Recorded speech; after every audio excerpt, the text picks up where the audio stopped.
다양한 동물의 생태와 습성을 알아보고 그 속에 담긴 과학을 찾아보는 시간입니다. 사이언스주 이동은 기자와 함께하겠습니다. 어서 오세요. 안녕하세요.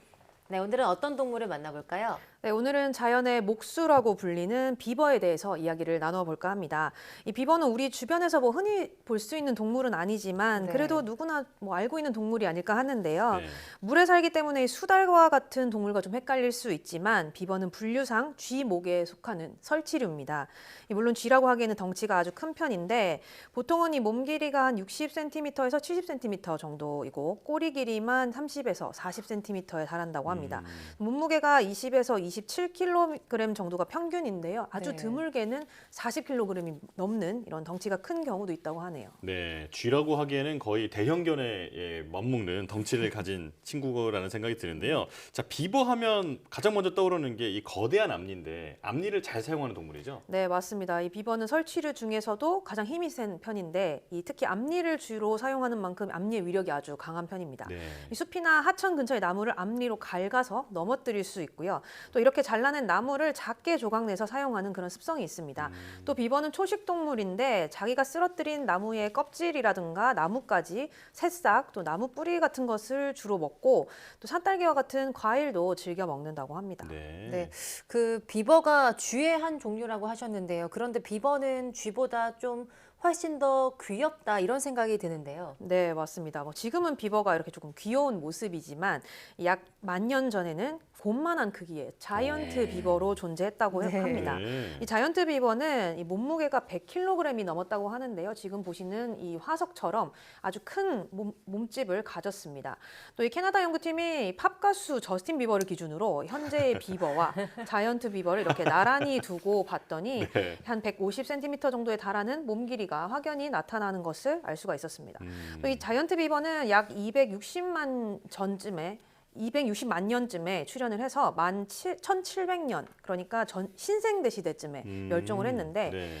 이 과학자들은 그 이유가 먹이 때문이다 이렇게 분석을 했습니다. 지금의 비버가 나무를 갉아먹는 것과 달리 자이언트 비버는 수생식물, 그러니까 물에 있는 식물들을 먹은 것으로 확인이 됐는데요.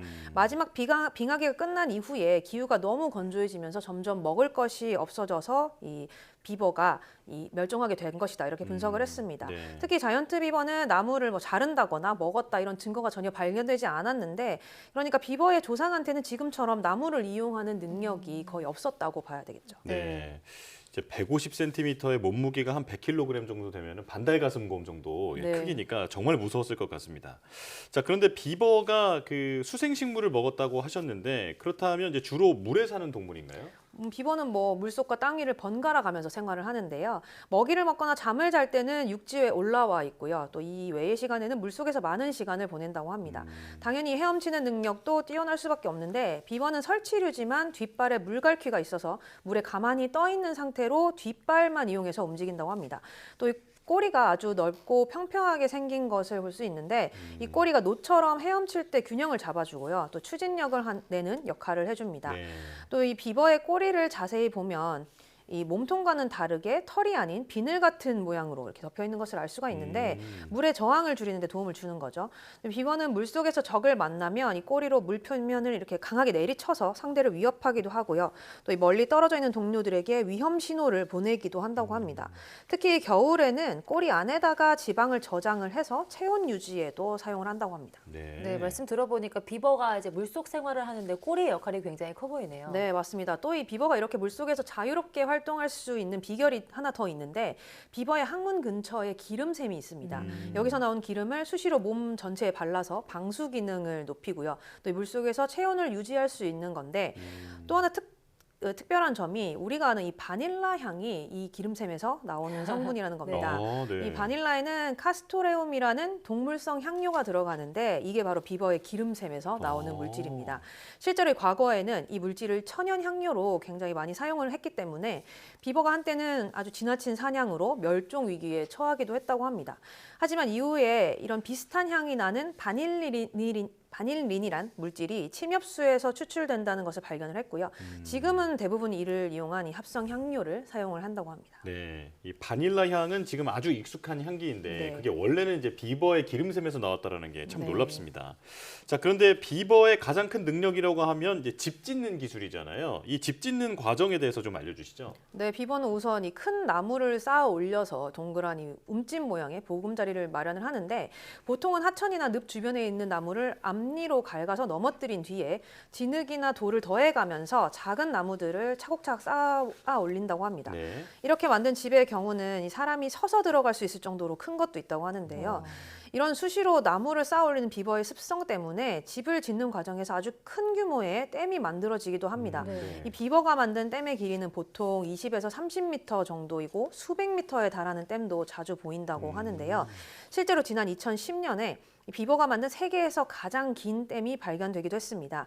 길이가 850m에 달하는 댐은 이렇게 위성 사진에도 포착이 됐는데 이 정도면 미국의 후버댐보다 2배 이상 길이가 길다고 합니다. 예. 이 댐 같은 경우는 아마도 비버 가족들이 수개월에 걸쳐서 수천 그루의 나무를 갉아 모아서 만든 것이다 이렇게 추정이 됩니다. 네, 사실 비버가 그렇게 큰 동물이 아니라서 비버가 만든 댐이 이렇게 클 거라고 생각을 못 했는데요. 굉장한 것 같습니다. 네. 왜 비버가 목수 이렇게 불리기도 하잖아요. 네, 왜 네. 그런지 좀 이해가 되네요. 네, 그렇죠. 뭐 어떻게 보면은 사람이 짓는 댐과 비교해도 손색이 없을 정도인데 실제로 이런 댐이 수질을 개선하는 데 도움이 된다 이런 연구 결과도 있습니다. 미국 스탠퍼드대 연구팀이 콜로라도 중부의 이스트강을 조사하다가 우연히 이렇게 발견한 사실인데 네. 연구 장소에 비버가 나타나서 우연히 이 댐을 만들게 됐고요. 이후에 이 강에 설치된 센서를 이용을 해서 1년 동안 이 수위라든가 물속의 오염물질 수준을 모니터를 해본 결과 비버가 만든 나무 댐이 필터와 같은 역할을 해서 이 물이 하류로 유입되기 전에 오염물질을 걸러내는 것으로 확인이 됐습니다. 특히 물속의 질소 같은 경우는 이 조류의 증식을 촉진을 해서 생태계를 파괴하고 수질을 악화하는 주요 원인으로 꼽히는데 이 비버가 만든 댐은 질소의 제거량을 44% 가까이 늘리는 효과가 있었습니다.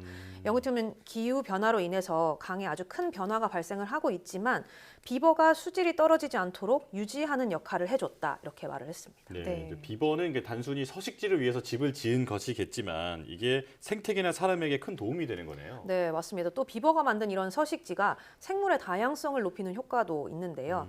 비버가 물길을 막으면서 주변에는 습지가 생기게 되고 또 유속이 느려지게 됩니다. 그러면 새로운 생태계가 형성될 수가 네. 있습니다. 네. 이 습지에는 뭐 양서류라든가 수달 같은 동물들이 찾아와서 살기도 하는데 그래서 비버는 이 생태계의 엔지니어 이런 별명도 갖고 있습니다. 또 이 비버가 사는 곳은 수온이 낮아진다 이런 연구 결과도 있는데요. 이 워싱턴대 연구팀이 강에 비버 70마리 가까이를 재배치를 했더니 1년 만에 강 주변의 하천과 연못, 뭐 습지 이런 곳의 지표수 양이 20배 가까이 증가를 했고요.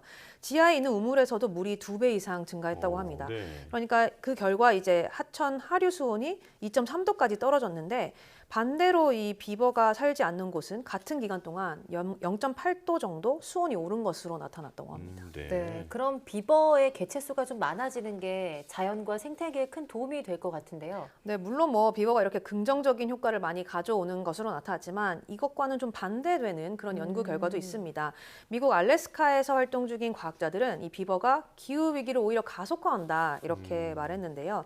50년 전까지만 해도 이 알래스카 일부 지역에는 비버의 흔적이 전혀 없는 곳도 있었다고 합니다. 그런데 이 지구 온난화로 기온이 올라가면서 이제는 북극까지도 비버가 아주 포화 상태다 이렇게 말을 했는데 그런데 이 비버들이 강과 개울을 막는 습성 때문에 강의 범람이 점점 잦아지게 됐고요. 네. 또 이 비버가 만든 물웅덩이가 많아지면서 열을 다 흡수하게 되거든요. 그러니까 주변 지형을 바꾸게 된다는 거죠. 관찰 결과 이 비버가 극지방에서 강과 개울을 막아서 만든 연못이 지난 20년간 2배로 불어났다고 하는데 이런 비버의 습성이 이 영구 동토층을 위협할 수도 있다. 이렇게 과학자들이 우려를 했습니다. 네. 자, 비버에 대해서 몰랐던 사실을 많이 알게 됐는데 기후 위기에 영향을 줄 수 있다는 우려까지 있다는 사실은 정말 놀랍습니다. 자, 이동훈 기자와 함께했습니다. 고맙습니다.